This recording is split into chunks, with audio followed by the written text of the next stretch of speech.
Hello student, my name is Satish.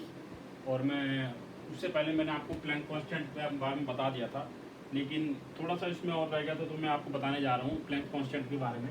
Planck constant में ये तो बता ही दिया था कि कोई भी एटम्स और मॉलिक्यूल या तो एनर्जी को एब्जॉर्ब करेगा या एमिट करेगा in the form of electromagnetic radiation, in the form of electromagnetic radiation. तो अब ये उन्होंने बोल दिया था not in continuous form, not in continuous form कि वो लगातार ना तो उसको एब्जॉर्ब करेगा ना ही वो एमिट करेगा। तो ये जो दे दिया था उस एनर्जी को दिया था E is directly proportional to nu frequency. Nu मतलब फ्रीक्वेंसी। इसको हटाएंगे, इसको कांस्टेंट को हटाएंगे तो ये हो जाएगा E is equal to h nu. ये हमारा है प्लैंक कांस्टेंट, प्लैंक कांस्टेंट। और इसकी जो वैल्यू होती है 6.626 into 10⁻⁻34 joule second, -34 joule second. ये था हमारा प्लैंक कांस्टेंट, ठीक है। और इसके बाद है हमारा फोटो इलेक्ट्रिक इफेक्ट। इसके बाद क्या है हमारा photo electric effect. Photo electric effect, photo electric effect, photo electric effect, photo electric effect. Photo electric effect ये भी किसने दिया था? दो ने दिया था वैसे, एक हर्ज ने, और हर्ज ने जो हमको दे दिया था वो दे दिया था 1887 तक। और दूसरा क्या था हमारा, दूसरा साइंटिस्ट का नाम तो अब सब लोग जानते ही है, अपना नहीं कह रहा। ये है एल्बर्ट आइंस्टाइन, एल्बर्ट आइंस्टाइन। ये जो है इसके बाद उन्होंने ये प्रूव कर दिया था फोटो इलेक्ट्रिक इफेक्ट के बारे में। उन्होंने ये बाद में उन्होंने ये एल्बर्ट आइंस्टाइन ने प्रूव कर दिया था, एल्बर्ट आइंस्टाइन ने। और एल्बर्ट आइंस्टाइन जो है दूसरा एक और बताया, दूसरा एक और ग्रुप, एक तो ये फोटोग्लिफ, दूसरा था ब्राउनियन मूवमेंट, ब्राउनियन मूवमेंट। ये भी किसने बताया फिर ब्राउनियन मूवमेंट का? एल्बर्ट आइंस्टाइन ने, ब्राउनियन मूवमेंट। अब फोटो इलेक्ट्रिक इफेक्ट के बारे में उन्होंने क्या बनाया है, एक गैस चैम्बर बनाया और उस पर जो है उन्होंने एक लाइट डाली, सनलाइट थी या कोई भी लाइट हो, सनलाइट की बात करते हैं, सनलाइट डाली।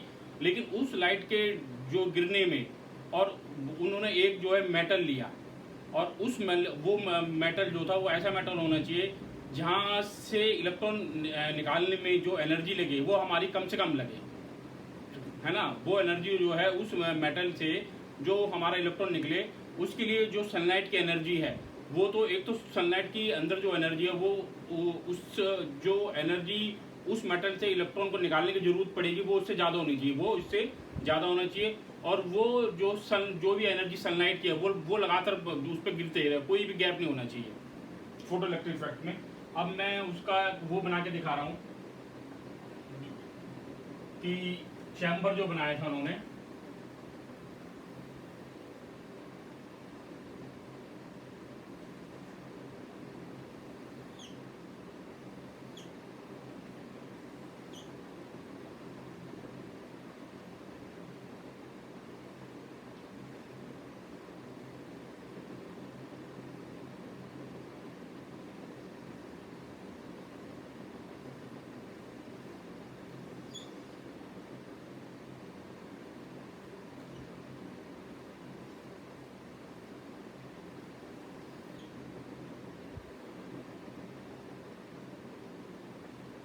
और ये जो हमारा मेटल होना चाहिए, ये होना चाहिए या तो पोटेशियम का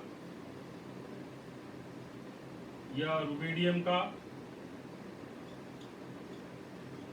या होना चाहिए सीजियम का। इनमें से कोई भी मेटल हम यूज कर सकते हैं। और यहाँ से हमारी ये जो सनलाइट इस पर गिर रही है, सनलाइट इससे गिर रही है, और यहाँ से ये इलेक्ट्रॉन यहाँ से जा रहे हैं, मूवमेंट ऑफ इलेक्ट्रॉन यहाँ से ये जा रहे हैं। और ये हमारा क्या है? डिटेक्टर। ये हमारा क्या है? डिटेक्टर।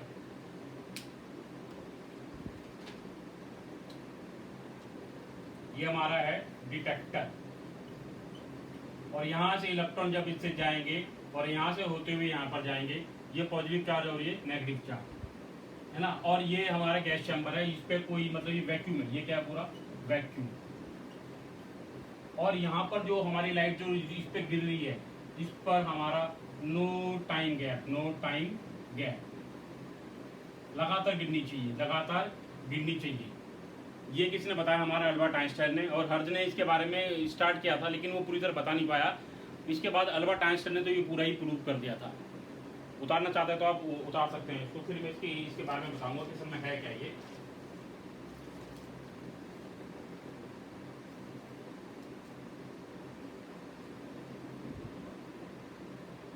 अब देखो उसमें इसमें क्या बता रहे हैं वो,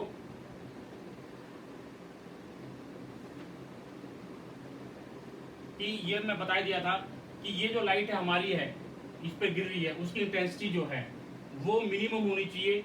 इस मेटल के अंदर जो इलेक्ट्रॉन है, इस मेटल के अंदर जो इलेक्ट्रॉन है, इस लाइट की इंटेंसिटी ज्यादा होनी चाहिए। तो मैं लिख देता हूं, रफ कर देता हूं।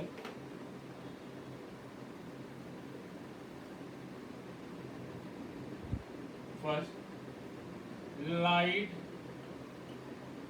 We are we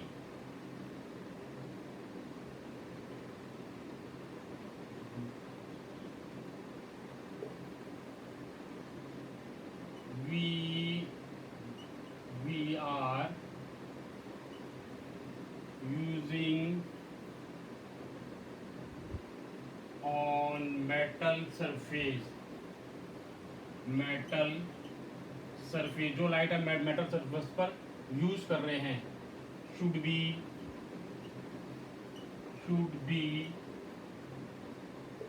in continuous form, should be in continuous form। अब अल्बर्ट आइंस्टाइन ने उस जो लाइट हमारी लगातार गिर रही है उसको बोला कि पूरी लाइट का मतलब है कि उस लाइट में से कुछ पैकेट बन जाते हैं, तो उसलिए उसको उन्होंने बोला, फोटोन भी बोला। हमने बाद में यूज किया हमने फोटोन। फोटोन मतलब pack of light. It should be in continuous form called photon and no time gap। दूसरा कि जो लाइट हमारी जो गिर रही है उस पर, तो light of frequency of light, frequency of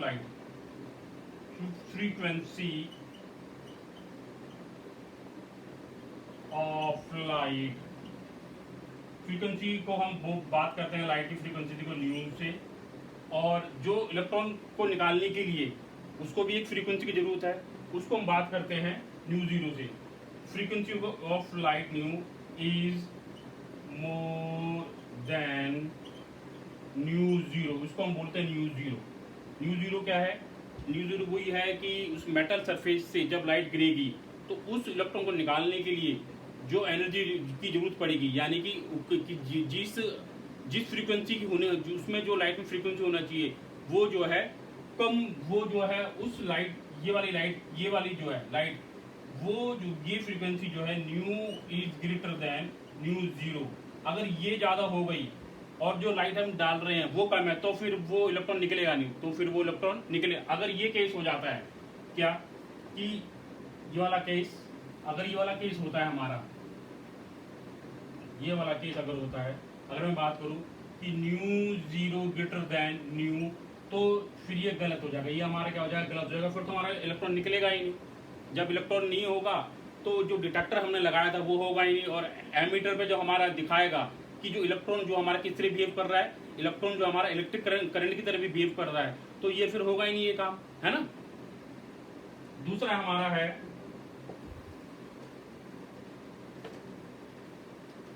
कि तीसरा बताया कि तीसरा हमारा ये था कि जो लाइट हमने यूज करी थी, कि जैसे मैं बना के दिखा रहा हूँ कि जो ये हमने जो यहाँ मेटल सरफेस लिया था, है ना, और ये हमारे डिटेक्टर था, और ये था, और यहाँ से हम ये लाइट निकाल रहे थे, और यहाँ से इलेक्ट्रॉन, और ये मेरा एमीटर है, तो यहाँ से ये इलेक्ट्रॉन जा रहा था यहाँ से, और यहाँ मेरा क्या था? मेटल। यहाँ क्या था? मेरा मेटल। मैं यूज़ कर लेता हूँ जैसे रूबीडियम, है ना। तो फिर जब इन्होंने ये देखा कि भाई एक तो इस लाइट की जो फ्रीक्वेंसी है ना, new greater than mu zero, इसकी फ्रीक्वेंसी ज़्यादा होनी चाहिए। और फिर दूसरी बात ये की और देखा, अगर इस लाइट की फ्रीक्वेंसी इससे ज़्यादा है तो इस लाइट के अंदर जो बाकी एनर्जी है वो कहाँ पर यूज़ हो रही है, वो यूज़ होती है, ये जो इलेक्ट्रॉन है जब जब निकलता है तो इसकी काइनेटिक एनर्जी भी बढ़ती है, जब ये निकलता है तो इसके अंदर काइनेटिक एनर्जी भी होती है। तो बाकी की जो जो लाइट है, बाकी की जो एनर्जी है वो तो इसमें इस इलेक्ट्रॉन को निकालने में यूज़ हो जाती है, और बाकी इस फ्रीक्वेंसी की एनर्जी है उसको काइनेटिक एनर्जी, वो जो इलेक्ट्रॉन निकल रहा है उसके काइनेटिक एनर्जी को निकालने में यूज़ होती है। यानी उसकी जो अगर इसकी फ्रीक्वेंसी अगर मैं बात करूं, इसकी फ्रीक्वेंसी अगर इसकी फ्रीक्वेंसी मैं बात करता हूं जैसे 2.5 हर्ट्ज की है और इसकी है 3 हर्ट्ज की, है ना। तो अगर मैं बात करूं तो 2.5 तो यूज़ हो गया इसको इलेक्ट्रॉन निकालने में, और बाकी जो 0.5 है इसको काइनेटिक एनर्जी को इंक्रीज करने में। और अगर मैं बात करता हूँ 5 हर्ट्ज की, 5 हर्ट्ज की लाइट है तो 2.5 तो यूज हो गया इलेक्ट्रॉन को निकालने में, बाकी क्या बचेगा, 2.5 हर्ट्ज बचेगा, वो इसकी काइनेटिक एनर्जी को इंक्रीज करता है, वो इसकी काइनेटिक एनर्जी को इंक्रीज करता है। और इसलिए उसने बोला इसको बोला गया थ्रेशोल्ड फ्रीक्वेंसी, और आगे बोल दिया गया इसको वर्क फंक्शन, उसको बोला गया वर्क फंक्शन। यानी कि अगर मैं बात करूं क्या कि nu is equal to nu zero plus half m v उसके है, ये हो गया हमारा वर्क फंक्शन। ये क्या हो गया हमारा वर्क फंक्शन, ये क्या हो गया हमारा वर्क फंक्शन। उतारना चाहते हो तो उतार सकते हैं आप इसको।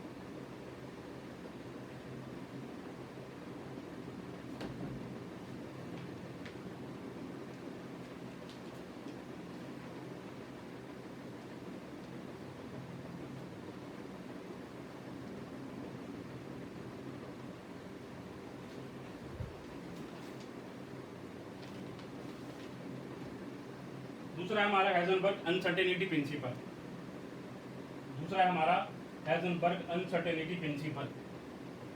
इसके बाद मैंने बोर मॉडल आपको बता दिया था, है ना, लेकिन आपका हाइजेनबर्ग अनसर्टेनिटी प्रिंसिपल हो गया था, वो मैं आपको बता रहा हूँ, वो आप लिख लेना। Heisenberg uncertainty principal,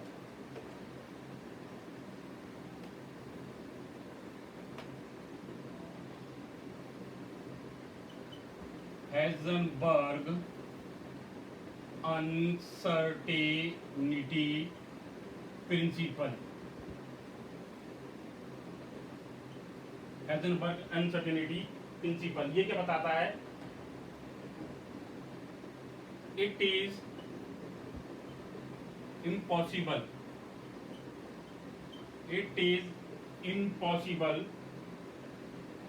to determine the exact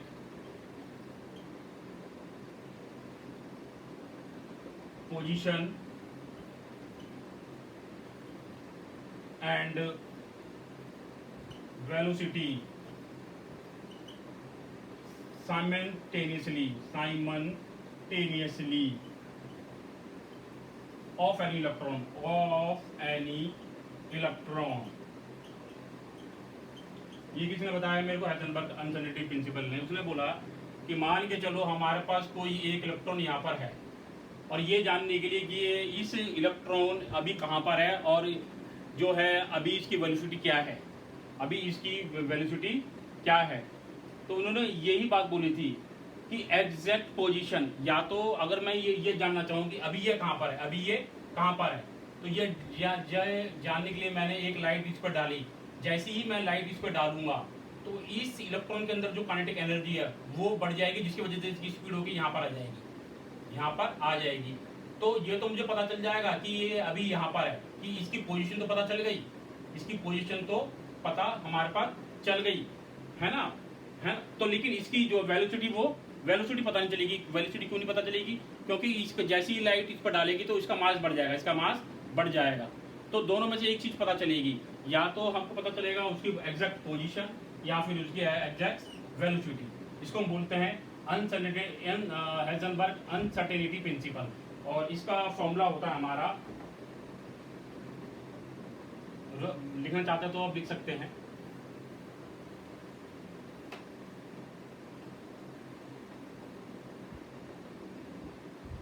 delta x into delta p x greater than upon h upon 4 pi.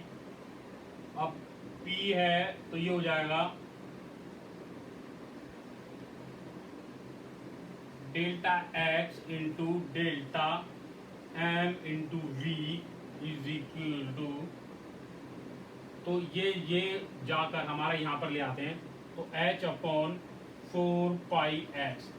अब delta x into v greater than equal to h upon 4 pi x. अब या तो मेरे को पता चलेगा उसकी velocity, या तो पता चलेगा उसकी वेलोसिटी, और ये x क्या होगा हमारा मास, x क्या होगा इसका मास, या पोजीशन की बात करें तो वो यही कहना चाह रहा था कि या तो हम एक समय पे या तो हम उसकी वेलोसिटी हमको पता चल जाएगी, या हमको उसका मास को हम कैलकुलेट कर सकते हैं। This is called Heisenberg uncertainty. अब डेल्टा है, डेल्टा जब मैं यूज करूंगा तो डेल्टा में दोनों में यूज कर सकता हूँ, ये भी हो सकता है ना, delta x into delta v greater than equal to h upon 4 pi x. अगर ये मुझे पता चलेगी तो ये डेल्टा एक्स रहेगा, और अगर ये मुझे एग्जैक्ट पता चलेगी तो ये डेल्टा वी रहेगा। मतलब दोनों में से एक चीज का ही बिल्कुल हम पता कर सकते हैं, बाकी चीज का हमको एग्जैक्टली पता नहीं चलेगा। This is called Heisenberg uncertainty principal. दूसरा हमारा आ जाता है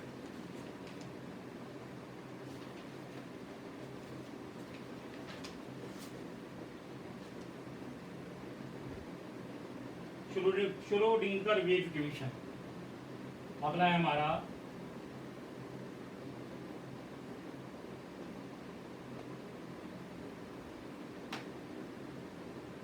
Schrodinger wave equation.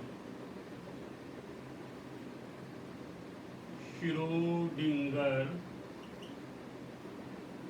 Wave equation, असल में ये एग्जैक्टली इन्होंने ये बता दिया था कि कोई भी हमारा इलेक्ट्रॉन है वो मास की तरह भी एक्ट करेगा, और हमारा जो है वो वेव की तरह भी एक्ट करेगा, यानी एक्स वाई और जेड एज इन 3D में काम करेगा।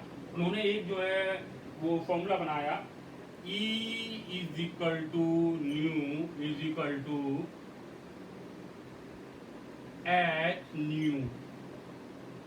ये हमारा क्या है, हैमिल्टन, इसको हम क्या बोलते हैं, हैमिल्टन, मैथमेटिकली हैमिल्टन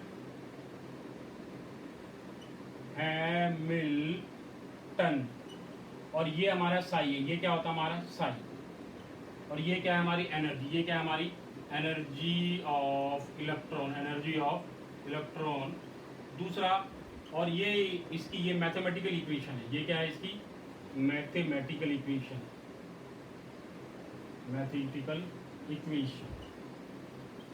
मतलब फिजिकली की बात नहीं कर रहे हैं वो उसकी कि ये कोई फिजिकली नहीं है, ये अगर हम बात करें तो ये कोई फिजिकली नहीं है, ये केवल कैसा हमारा ये इक्वेशन कैसे हमारी मैथमेटिकल इक्वेशन, और ये हमारी क्या है एनर्जी, ये हमारी क्या है एनर्जी।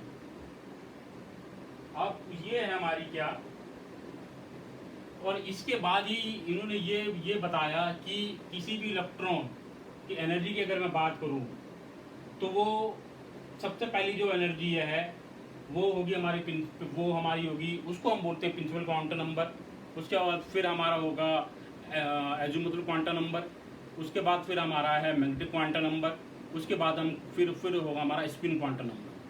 तो ये मैं आपको बताने जाऊंगा नेक्स्ट क्लास में।